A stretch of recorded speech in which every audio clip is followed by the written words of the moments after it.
নমস্কার, ক্রাফটার তিথিয়াতে আরও একবার স্বাগতম। তার আগে বলে রাখি, রথ টানলে দুর্গা আসে। তো আজকে আমি একটা মা দুর্গার জুয়েলারি তৈরি করব।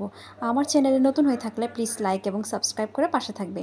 তো প্রথমেই আমি মায়ের একটা মুখ নিয়ে নিয়েছি, যেটা মাটির তৈরি, আর পাটের একটা বেস, তারপরে ড্রপ টার্সেল, B6000 গ্লু, কৌড়ি, কার্টন বল এবং আমি একটা রক্সত আগে থেকে কেটে রেখেছি।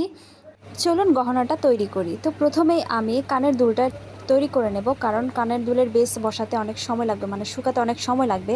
আমি এয়ারটপ B6000 গ্লু এর সাহায্যে তৈরি করে ফেলছি, অর্থাৎ কানের দুলগুলোতে আমি এয়ারটপ বসিয়ে নিচ্ছি গ্লু এর সাহায্যে। তো এটা শুকোতে থাকুক, আমরা আগে নেক পিসটা তৈরি করে ফেলবো। আমি মা দুর্গার মুখটা B6000 গ্লু এর সাহায্যে পাট বেসের উপরে সুন্দরভাবে বসিয়ে দেব। আসলে আমার একটু অসুস্থ লাগছে, যার কারণে আমি গ্লুটা ভালো করে বের করতে পারছিলাম না, তবুও বসিয়ে নিলাম। এই যে মা দুর্গার মুখটা আমি এক সাইড করে বসিয়েছি, যাতে আমি পাট বেসটাকে আরেকটু সুন্দর করে সাজিয়ে তুলতে পারি। তো আমি কটন বল, কয়েকটা রেড কালারের কটন বল নিয়েছি।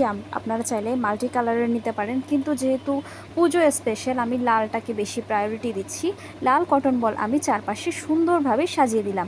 এবার এই জায়গাগুলোতে আমি কড়ি ব্যবহার করব, B6000 গ্লুই ব্যবহার করব। আপনারা দেখতে পাচ্ছেন আমি B6000 গ্লুয়ের সাহায্যে কড়িগুলো সুন্দরভাবে পাট বেসের উপরে সাজিয়ে দেব। এখানে যেমনটা দেখতে পাচ্ছেন ঠিক তেমন নিয়মেই আপনারা চাইলে এই জুয়েলারিটা তৈরি করতে পারেন। খুব শীঘ্রই কিন্তু পুজোর ধুম পড়ে যাবে, তখন কিন্তু সবাই জুয়েলারির টিউটোরিয়াল ভিডিও দেখার জন্য চেষ্টা করবে। হয়তো তখন দিতে পারবো না, তাই এখন একটু সময় পেয়েছি, তাই জুয়েলারিটা আমি তৈরি করে ফেলছি। তো আমি কটন বল এবং কড়িয়ের সাহায্যে এবার ইয়াররিংসটা তৈরি করে ফেলবো। রেড কালারের কটন বলটা আমি পাট বেস, যেটা আমি কানে দুল হিসেবে পরবো, সেটা ঠিক মাঝখানে আমি কটন বলটা দিয়ে চারপাশে কড়ি দিয়ে সুন্দরভাবে সাজিয়ে দেব। অফ ক্যামেরাতে আমি অন্য দুলটাও তৈরি করে ফেলবো। আমি একটা দুল তৈরি করে আপনাদেরকে দেখিয়ে দিচ্ছি। তো আমার একটা দুল রেডি। ব্যাক সাইড আমি কিন্তু রেড কালারের কাপড় দিয়ে কভার করে দেব, ভিডিওতে দেখাচ্ছি না কারণ ভিডিওটা অনেক লং হয়ে যাবে। এবার মা দুর্গার এই জুয়েলারিটা আমি রেডি করে ফেলবো ড্রপ টার্সেলের সাহায্যে, যেটা মেইন কাজ। আগে আমি নেক পিসটা তৈরি করে ফেলবো। ইয়াররিংস তো রেডি হয়ে গেছে। তো এবার ড্রপ টার্সেল দিয়ে আমি জুয়েলারিটা তৈরি করব। প্রথমে আমি একটা বড় সুই দিয়ে এই পাট বেসটাতে হালকা একটু ছিদ্র করে নিয়েছি, যাতে করে আমি রক সুতাটা এপার ওপার করে কটন বলগুলো অ্যাটাচ করতে পারি। প্রথমে দুইটা রক সুতা আমি একসাথে করে একটা কটন বল অ্যাটাচ করেছি, তারপর দুইটা আলাদা আলাদাভাবে দিয়েছি, তারপর আবার সেম একটাই দিয়েছি। আমি আপনাদেরকে ভালো মতো বোঝার জন্য একদম ক্যামেরার সামনে এনে দেখাচ্ছি। এই যে দেখুন, এই প্রসেসে আমি কটন বলটা অ্যাটাচ করে দিয়েছি। এইবার কড়ির পালা। দেখতে পাচ্ছেন আমি এক সাইডে দুইটা কড়ি অ্যাটাচ করেছি, অন্য রক সুতায় আরও দুইটা কড়ি আমি অ্যাটাচ করে দেব। অর্থাৎ যেহেতু এখানে চারটা কড়ি হবে, সেই মতো করে আপনারা যদি ভিডিওতে বুঝতে না পারেন, যখন প্র্যাকটিক্যালি কাজটা করতে যাবেন আপনারা বুঝতে পারবেন যে আমি এখানে কড়িগুলো কীভাবে রক সুতার মাধ্যমে এন্টার করেছি। এই যে আমি ভালো মতো দেখিয়ে দিচ্ছি ভিডিওতে, চেষ্টা করছি আর কি। যদি আপনারা বুঝতে না পারেন আমাকে কমেন্টে জানাবেন। আমি এক সাইড তৈরি করে আপনাদেরকে দেখাচ্ছি, এবার পুরোটা আমি রেডি করে ফেলবো। এই যে আমার এক সাইড ভালো মতো রেডি করা হয়ে গেছে।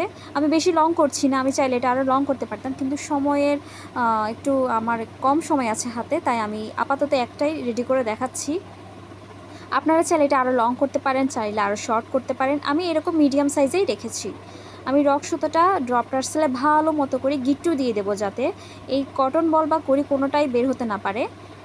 ভালো মতো গিট্টু দিয়ে দিয়েছি। এই যে আমি লাস্ট এন্ডিংয়ে আমি সাদা কটন বল দিয়েছি, যাতে করে লাল কালারের ড্রপ টার্সেলটা খুব সুন্দরভাবে জুয়েলারিতে ফোটে।